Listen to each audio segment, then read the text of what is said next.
नमस्ते। जरा सोचिए, अगर किसी चीज को बिल्कुल अपवित्र मानकर पूरी तरह से रिजेक्ट कर दिया जाए और वही अचानक साल का सबसे शुभ, सबसे पवित्र समय बन जाए, तो कैसा लगेगा?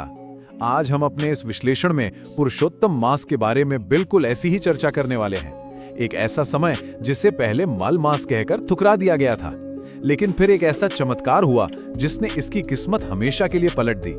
आइए इस कथा और इसके आध्यात्मिक रहस्यों की गहराई में चलते हैं। आज हम इस विषय को कुछ इस तरह कवर करेंगे। पहले ऐतिहासिक संवाद, फिर श्री कृष्ण का वरदान, भक्तों के लिए दैनिक नियम, इस महीने की उपेक्षा के खतरे और अंत में सर्वोच्च धाम की कथा। तो चलिए सीधे शुरू करते हैं। पहला पड़ाव है ऐतिहासिक संवाद। आखिर ये ज्ञान शास्त्रों के जरिए हम तक आया कैसे? देखिए, शास्त्रों में ऐसी दिव्य जानकारी सीधे नहीं आती, इसकी एक पूरी चेन होती है। सबसे पहले ऋषियों ने सूता जी से इस महीने के बारे में सवाल किए। सूता जी ने बताया कि ठीक यही सवाल एक बार देवऋषि नारद ने नारायण जी से पूछा था। और सबसे कमाल की बात क्या है, नारायण जी ने उन्हें वही शब्द दोहराए जो स्वयं श्री कृष्ण ने कहे थे। तो आप समझ सकते हैं कि ये ज्ञान दिव्य शक्तियों से होते हुए सीधा पृथ्वी के ऋषियों तक पहुंचा है। ये क्रम अपने आप में कथा की प्रामाणिकता को और ठोस बनाता है। अब आते हैं इस कहानी के सबसे अहम मोड़ पर, श्री कृष्ण का आशीर्वाद, जहां से इस ठुकराए हुए महीने का बेहतरीन उत्थान शुरू होता है। कथा के अनुसार जब विष्णु जी इस बेचारे और दुखी महीने को लेकर सबसे बड़े स्वामी श्री कृष्ण के पास गए, तो कृष्ण जी ने एक बहुत ही पावरफुल बात कही। उन्होंने आश्वासन देते हुए कहा, तुमने जिसका उद्धार स्वीकार किया है, समझो उसका उद्धार हमने स्वीकार किया है। ये सिर्फ चंद शब्द नहीं थे, ये एक ऐसी घोषणा थी जिसने इस महीने का वजूद हमेशा हमेशा के लिए बदल कर रख दिया। और ये बदलाव सच में हैरान करने वाला है। जरा सोचिए, एक तरफ था मलमास, जिसे दुख और शोक का प्रतीक माना जाता था, जिसे लोगों ने अपवित्र कहकर त्याग दिया था, और दूसरी तरफ स्थापित हुआ पुरुषोत्तम मास। श्री कृष्ण ने न सिर्फ इसे अपना लिया, बल्कि इसे अपना खुद का नाम भी दे दिया। साथ ही अपने सारे दिव्य गुण, अपना पराक्रम और यहाँ तक कि सभी महीनों के राजा का दर्जा भी दे दिया। एकदम नीचे से सीधा शिखर पर। यह सच में एक अनोखा रूपांतरण है ना? बस इतना ही नहीं, यहाँ एक बहुत बड़ा दार्शनिक बदलाव भी हुआ। शास्त्रों में दो धारणाएं होती हैं, सकाम और निष्काम।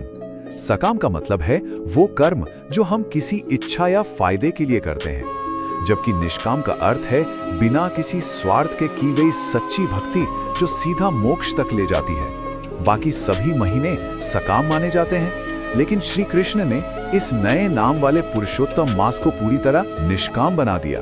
यानी ये अब मोक्ष पाने का सबसे पवित्र समय बन गया। तो इसके बाद तीसरा भाग आता है, दैनिक नियम। आखिर इस पवित्र समय में साधकों को आमतौर पर करना क्या चाहिए?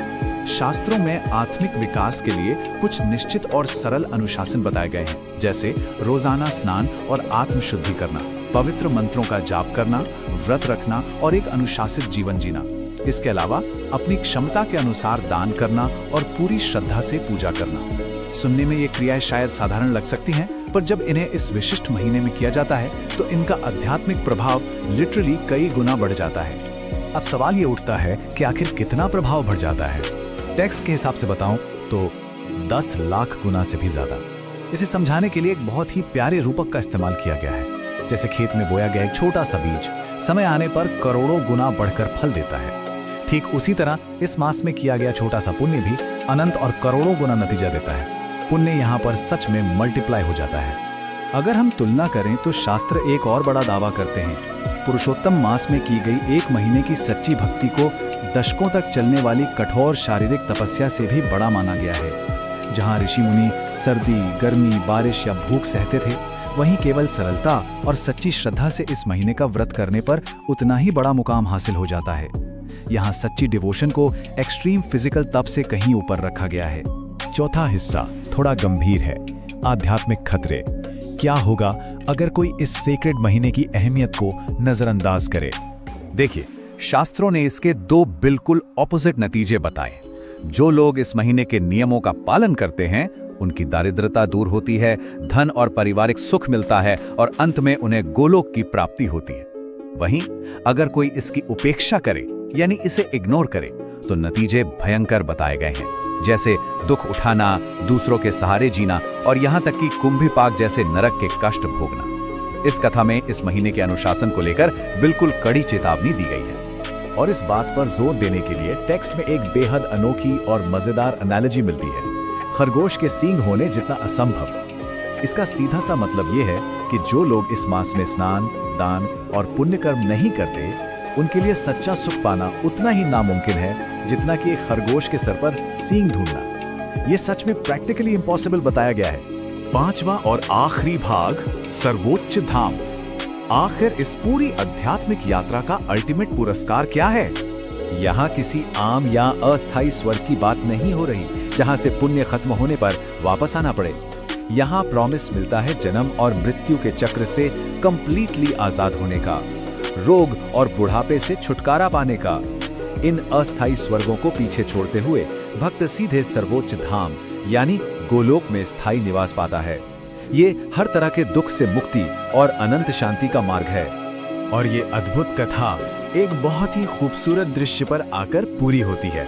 जब श्री विष्णु ने श्री कृष्ण के मुख से ये सब वचन सुने तो वो अत्यंत प्रसन्न हुए। फिर वो इस नए पुरुषोत्तम मास को बड़े सम्मान के साथ अपने साथ गरुड़ पर सवार करते हैं और वैकुंठ धाम की ओर निकल जाते हैं। सोचिए, एक अस्वीकृत महीने की शुरुआत कहाँ से हुई थी और वो अब गरुड़ पर सवार होकर सुप्रीम अबोर्ड जा रहा है। तो आज की इस चर्चा को खत्म करते हुए एक विचार हम छोड़ते हैं। कैसे ये प्राचीन कथाएं और दिव्य वरदान आज भी हमारी श्रद्धा और आत्मिक अनुशासन को आकार देते हैं। अगर एक ठुकराया हुआ समय इतना शक्तिशाली और दिव्य बन सकता है, तो इसमें हम सबके स्पिरिचुअल डिसिप्लिन के लिए क्या सीख छिपी है? इन सवालों पर मनन जरूर कीजिएगा। आज के इस विश्लेषण में बस इतना ही। अगली बार एक और दिलचस्प टॉपिक के साथ फिर जुड़ेंगे।